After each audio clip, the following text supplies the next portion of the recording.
Be me. 26. Night shift security guard at a local history museum.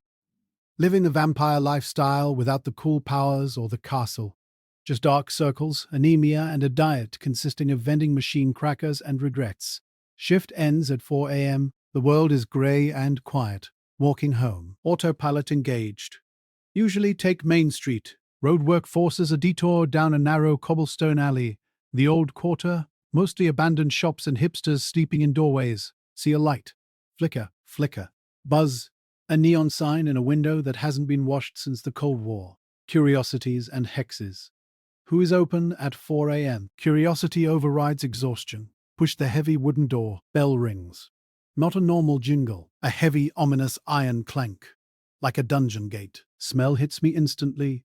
Sage old paper, melting wax, and bubble gum. Place is a labyrinth. Floor-to-ceiling shelves packed with creepy dolls, rusty swords, jars containing unidentifiable liquids.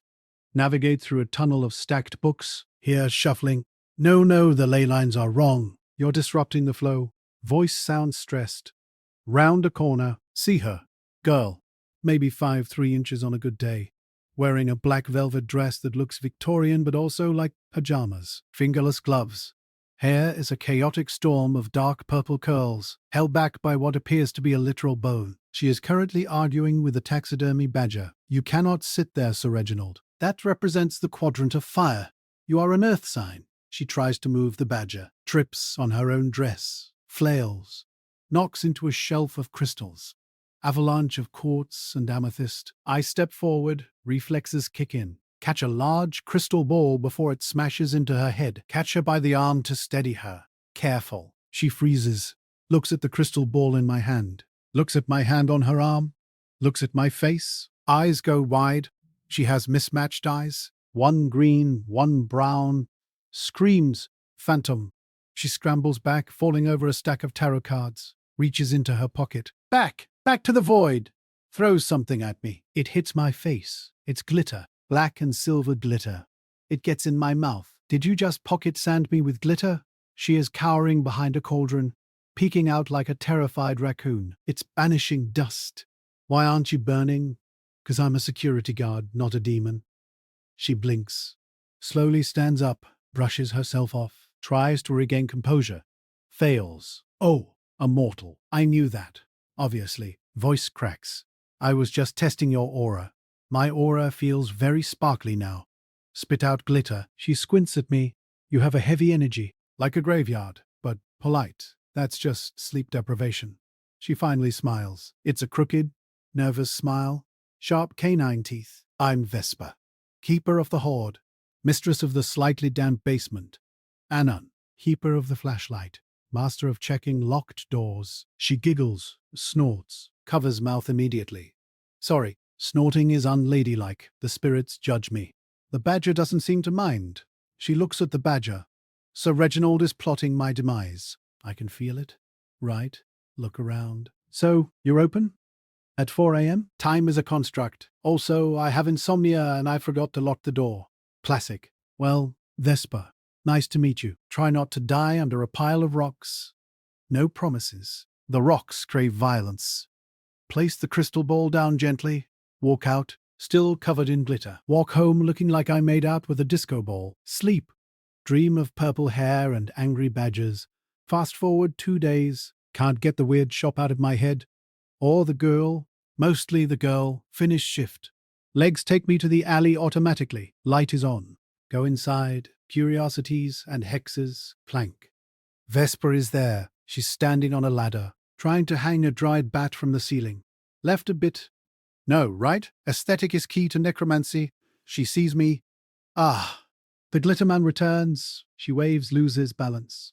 Loses balance. Ladder wobbles. Oh, gravity, my old nemesis. Rush forward. Catch the ladder. Steady it. She clings to the top step, looking down at me. You have excellent reflexes. Were you a ninja in a past life? Just don't want to fill out the paperwork if you die on my watch. She climbs down. She's wearing an oversized hoodie that says witchcraft and chill and striped socks. I wasn't going to die. I have a levitation spell prepared. Does it work? Theoretically. I haven't tested it because I'm afraid of heights. Logic 100. I came to check if you had any normal things, like a watch. She lights up. Watches? Yes. Time prisons. Scuttles behind the counter. Digs through a wooden chest. I have this one. It's cursed to always show the time of your death. Shows me a broken pocket watch stuck at 12 o'clock. Or this one. It screams at noon. Do you have one that just tells time? She looks disappointed. Rummages deeper. Pulls out a vintage Casio. This one is boring. It has no soul. Perfect. How much? 3 riddles? What? Answer 3 riddles or pay with a lock of hair. Can I just give you $10? She sighs. Pouts. Fine. Capitalism ruins all the fun. Takes the money. Hands me the watch. Her fingers brush mine. Cold hands. Lots of silver rings. Shock. Not static. Something else. She pulls back fast. Rubs her hand. Your energy is warm. Suspiciously warm. It's summer. Vesper. Details. See you around. Beware the shadows, Anon. They whisper things. I'll tell them to shut up. Exit. Looking at my boring watch. It works perfectly. I am absolutely coming back here. Routine established. Visit Vesper every morning after shift. 4:30 a.m. coffee runs. Bring her a latte. Potion of awakening, she calls it. She drinks it with 2 hands blowing on the foam like a child. Learn about her. She's 24. Dropped out of history degree because academia is a vampire that sucks joy instead of blood. Parents are accountants. She is the black sheep, literally. She dyes her wool sweaters black.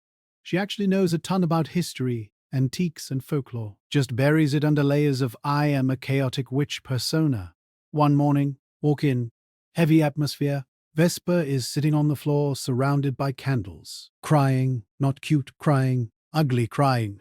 Mascara running down her face like war paint. Vesper, panic mode activated, drop bag of bagels. Can you kneel next to her? Are you hurt? Did a ghost punch you? She looks up, sniffles, points to a corner. A glass terrarium. He won't eat. Look inside. It's a bearded, fat, orange, looks very grumpy. Who? Ozymandias, King of Kings. Look on his works, ye mighty, and despair. The lizard, he's a dragon, and he's sick. He looks fine. Maybe he's just not hungry. No, he usually devours crickets with the fury of 1,000 suns. Today, he just stared at them. She buries face in hands. I'm a bad mother. I'm a terrible dragon tamer. Okay, calm down. Touch her shoulder. She leans into my hand instantly, like a cat seeking warmth. Let me look.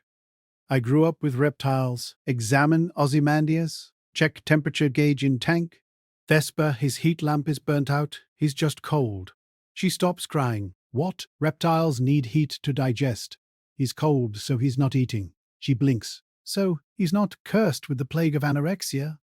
No. He's just chilly. I go to the supply shelf. Find a spare bulb. Change it. Turn it on. Ozymandias immediately moves under the light. Closes eyes. Looks smug. Vesper watches with mouth open. You possess the magic of electricity. It's a light bulb, Vesper. She launches herself at me. Hug. Unexpected. She smells like lavender and old books. Squeezes tight. You saved the king. You are officially knighted. Cool. Can I be Sir Anon of the Babels? She pulls back. Face red. Realizes she just hugged a customer. Yes. Acceptable. She retreats behind the counter. Hides behind a stack of books. Thank you, she whispers. Anytime. Heart rate 150 BEM. Am I in love with the weird witch girl? Yes. Doomed. Time skip. Month 3. We are friends? Maybe more. Hard to tell. She reads my tarot cards every Tuesday. The lover's card again. This deck is broken, she mutters. She shuffles aggressively. Let's try runes. Oh look, partnership. Oh look, these rocks are liars. I just sip my coffee and watch her struggle with destiny. One night, huge storm, thunder shaking the city, rain coming down sideways. Worried about the shop. It's an old building. Run there after shift. Soaked in seconds. Arrive at shop. Lights are off. Door is unlocked. Vesper, here, scuffling in the back. Flashlight on. Beam cuts through the gloom. Roof is leaking. Water dripping onto a display of 19th century maps. Vesper is there, surrounded by buckets, holding a top over a bookshelf. shivering. The sky is weeping. It hates geography. She looks exhausted, wet hair plastered to her face. Anon, I got you. Action mode. Grab spare tarps from the back. I organized her storage last week because I have OCD. Cover the expensive stuff. Move the display cases. She's trying to lift a heavy box of silver. Struggling. Let me. Lift it easily. Move it to dry zone. We work in silence for 20 minutes. Organized chaos. Finally, everything's safe. Just the sound of rain drumming on the tin roof and water hitting buckets. Vesper slides down against the counter, sitting on the floor, head on knees. Sit next to her. You okay? I hate storms, she whispers. Too much energy, too loud. She's trembling, cold or scared. Both. Take off my security jacket. It's warm and waterproof. Put it around her shoulders. She pulls it tight. Drowning in it, you're always saving me, she says. Voice small. Someone has to. You attract disaster like a magnet. She laughs weakly. Leans her head on my shoulder. Wet hair soaks my shirt. Don't care. I thought I could handle it, she says. Running this place. Being the mysterious shopkeeper. But mostly I just feel like a fraud who's going to drown in a puddle. You're not a fraud, Vesper. You know every item in this shop. You know the stories. You care. I'm weird and people come in, they laugh, they leave. You're the only one who stays. I like weird. She turns her head, looking up at me. Eyes searching. Lightning flashes outside. Illuminates her face. She looks beautiful and terrified. Why? She asks. Why what? Why do you stay? I threw glitter at you. I accused you of being a demon. I have a lizard who hates you. Ozymandias tolerates me now. He hissed at you yesterday. That was a hiss of affection. She smiles. You're strange, Anan. For a normal person. Maybe you're just rubbing off on me. Silence. Heavy tension. The air feels charged. She reaches out, touches my face, fingers tracing my jawline. You have a nice aura, she whispers. It's steady, anchoring. Is that good? For a storm like me, it's essential. Brain, kiss her, you ideety. Body, frozen. She leans in, hesitant. I close the gap. Kiss her. Tastes like rain and cherry chapstick. She makes a tiny noise, grabs my shirt, pulls me closer. Hand in her damp curls. We stay like that for a long time. Storm raging outside, quiet peace inside, breaking apart. She hides her face in my jacket collar. Oh God. Regrets? No. Just system overload. Too many feelings.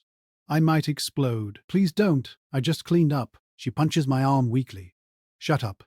Does this mean I get a discount? Double price. For harassment of the shopkeeper. Fair. We sit there until the rain stops, watching the sunrise through the dusty window, holding hands. The rival arc. Enter Marcus, local antique dealer, rich, snobby, wears suits that cost more than my life, wants to buy Vesper's building to turn it into a luxury condo lobby. Comes in while I'm there helping Vesper catalog. Haunted spoons, bell planks. Marcus walks in, sneers at everything. Vesper, darling. Still playing house in this rot? Vesper stiffens. Go away, Marcus. The spirits repel you. The spirits don't pay rent. You're 2 months behind, aren't you? Low blow. I didn't know she was struggling. She looks down. I'll manage. Sell me the lease. I'll give you enough to buy a nice little apartment. Somewhere less dusty. He reaches out to touch a porcelain doll. Don't touch that. Vesper snaps. It bites. Marcus laughs. Cruel laugh. You and your fairy tales. It's pathetic, really. Grow up. Rage. Pure, cold rage. Stand up from behind the counter. Full height. 6'2" uniform on. Step between them. Marcus looks surprised. And who is this? The hired help. Security. And currently, the guy telling you to leave. Excuse me, you're disturbing the peace. And the merchandise. And the lady. Step closer. Impose physical presence. Get out. Marcus sneers, but steps back. Coward. Fine. Keep your junk. You'll be bankrupt by winter anyway. Turns and leaves, slamming the door. Vesper is shaking. He's right. I'm bad at the business part. I just like the magic part. We can fix it. How? Unless you have a pot of gold. I have an internet connection and a marketing degree I never use. Her eyes widen. You do? Associate's degree? Close enough. Operation Save the Cauldron starts now. The montage, me fixing up her website. Vesper, you can't list the item condition as cursed. eBay will ban us. But it is cursed. List it as vintage with character, taking high-res photos of the weird stuff, cleaning the windows so people can actually see inside. Setting up an Instagram. Goth aesthetics. Vesper modeling the jewelry. She's surprisingly photogenic once she stops trying to look like a vampire and just smiles. Viral video of Ozymandias eating a worm. Business picks up. Hipsters love this stuff. Authentic witchy vibes. Vesper is stressed but happy. She runs around packing orders. We sold the screaming skull. Anan. We sold the skull. That was a coconut with a face painted on it. It was spiritually active. She jumps on me. Legs wrap around my waist. Hugs me neck-breakingly tight. Your magic. Your actual magic. Just SEO, babe. Shh. It's sorcery. Kiss. The incident. Saturday night. I'm at the shop, helping close up. Vesper is in the back counting cash. Bell clanks. 3 guys enter. Drunk. Loud. Yo, is this the witch shop? Where's the goth chick? Stomach drops. We're closed, guys. They ignore me. Start grabbing things. Look at this junk. Hey, where's the girl? We saw her on TikTok. Vesper comes out, please leave. Guy 1 leers. Come on, give us a curse. Or a kiss. Whatever. Reaches for her. She flinches. Backs into a shelf. Don't touch me. Guy laughs. Steps forward. Don't be a bitch. That's it. Switch flips. Security training plus primal protective instinct. Grab Guy 1's shoulder. Spin him around. She said don't touch her. Guy swings. Sloppy drunk punch. Dodge. Push him back hard. He trips over a stack of encyclopedias. Falls into Guy 2. Guy 3 tries to intimidate me. You want some? I pull my baton, which I'm not supposed to have off duty. Oops. Expand it. Schwick. I am tired. I am cranky. And you are trespassing. Get out. Look in my eyes. Must be crazy. Or maybe it's the 6-foot guy with a baton. They scramble. Crazy freaks. Door slams. Lock it. Turn around. Vesper is staring. Holding a jar of pickled eyes. Fake. Like a weapon. You okay? Adrenaline fading. Hand shaking slightly. She drops the jar. Runs to me. Buries face in my chest. Trembling. I was going to hex them. I swear I had a hex ready. I know. I just sped up the process. She looks up. Tears in eyes. My knight. My literal knight. Just doing my job. No, you're my hero. She kisses me. Fierce. Desperate. I love you, she says. Breath catches. First time saying it. I love you too, Vesper. She smiles. Good, because if you didn't, I'd have to use the love potion. The one made of Gatorade and glitter. It's potent. Epilogue. 1 year later. Shop is thriving. The Dusty Cauldron is a local landmark. I quit the night shift. Handle the business side/security full-time. We live in the apartment above the shop. It's full of plants, books, and weird artifacts. Ozymandias has a bigger tank. He still hates me, but accepts my offerings of blueberries. Wake up. Sunlight streaming through purple curtains. Vesper is asleep on my chest, drooling slightly. Hair everywhere. She mumbles in her sleep. Not the badgers. They have swords. Look at her. Chaos personified. My chaos. She shifts, wakes up. One green eye opens. Why are you staring? Is there a ghost on my face? No, just admiring the view. She groans. Hides under blanket. Too cheesy. It's too early for cheese. Toffee. She pops head out. Potion of awakening. Yes, acceptable. She kisses my cheek. I had a dream we were fighting goblins in a Walmart. Did we win? Obviously. You had the shopping cart of doom. Sounds about right. Get up. Start the day. Bell clanks downstairs. I'll get it, she yells. Trips, putting on slippers. I'm okay. The floor needed a hug. Shake head. Smile. Be me. Former tired security guard. Now owner of a weird antique shop. Dating a clumsy witch. Life is weird. Life is loud. Life is perfect. Would get pocket sand glittered again. 10 tenths.